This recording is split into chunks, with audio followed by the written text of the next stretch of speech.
Hello there, and how are you doing today? It's Derek, your online English teacher who is Scottish. Donc Derek, ton professeur d'anglais ligne qui est écossais.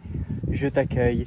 Et oui, du Texas, de His Hill Ranch Camp, un camp qui est quelque part au nord de San Antonio. Je te fais un peu le tour du propriétaire. Là-bas, une superbe piscine, je sais pas si tu la vois. Les montagnes, la vue absolument fabuleuse. Je suis au Texas pendant plusieurs semaines avec ma famille. Et aujourd'hui, pour la vidéo YouTube spéciale, j'aimerais te parler d'une situation que beaucoup de personnes vivent et j'aimerais te donner des conseils si toi aussi tu es dans cette situation de handicap avec la dyslexie, dysphasie, dyspraxie. J'aimerais adresser ce thème le plus solennellement mais aussi avec de l'encouragement. Donc si c'est ton cas ou alors si tu as quelqu'un dans ton entourage, fais partager cette vidéo parce que je vais donner des conseils que j'ai acquis avec mon expérience ou mes recherches ou aussi au travers de mon enseignement. Et tout de suite, ça va être le jingle. Let's go!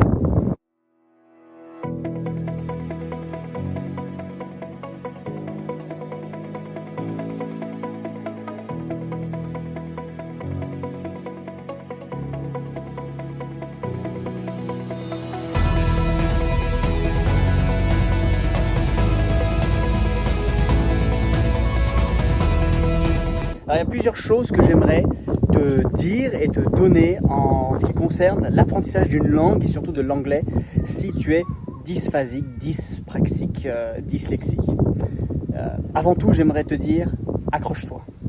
N'abandonne pas, c'est un réel défi. Tu as de nombreux obstacles en plus si tu es dans cette situation de handicap, que ce soit de reconnaissance de lettres, que ce soit de reconnaissance de son, que ce soit d'écriture, que ce soit juste d'aisance d'apprentissage.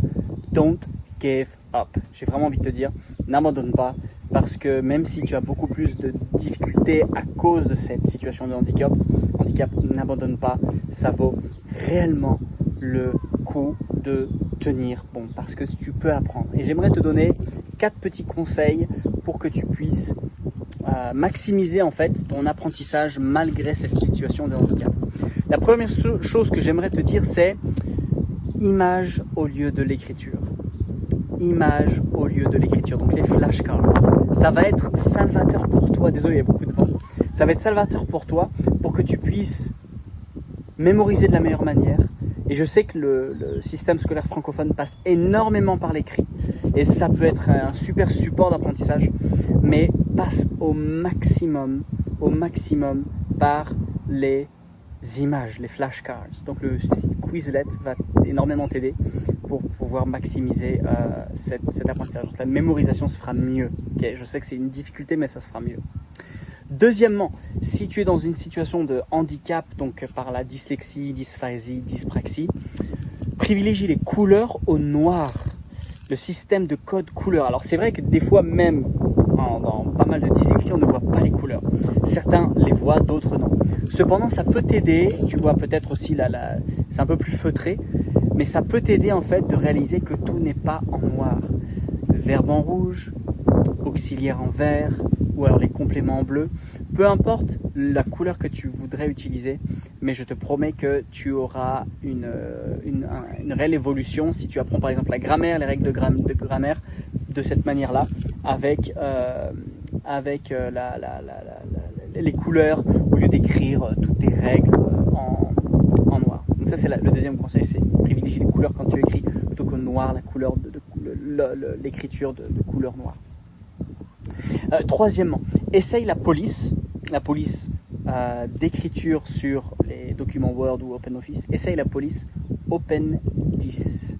OPENDYS. Essaye la police Open10. C'était spécialement conçu par des experts en la matière pour pouvoir aider les personnes qui vivent cette situation de handicap pour justement réussir à mieux lire quand c'est difficile.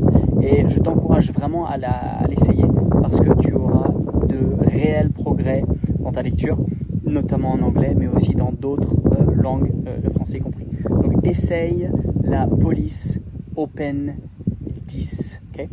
Et la dernière chose que j'aimerais te donner, c'est l'oral et le parler. L'oral et le parler. Tu n'es pas uniquement certifié et évalué par ton écrit. Ton oral peut être un atout. il faut le parler et il faut énormément être dans cette dynamique d'apprentissage par l'encouragement et l'apprentissage positif.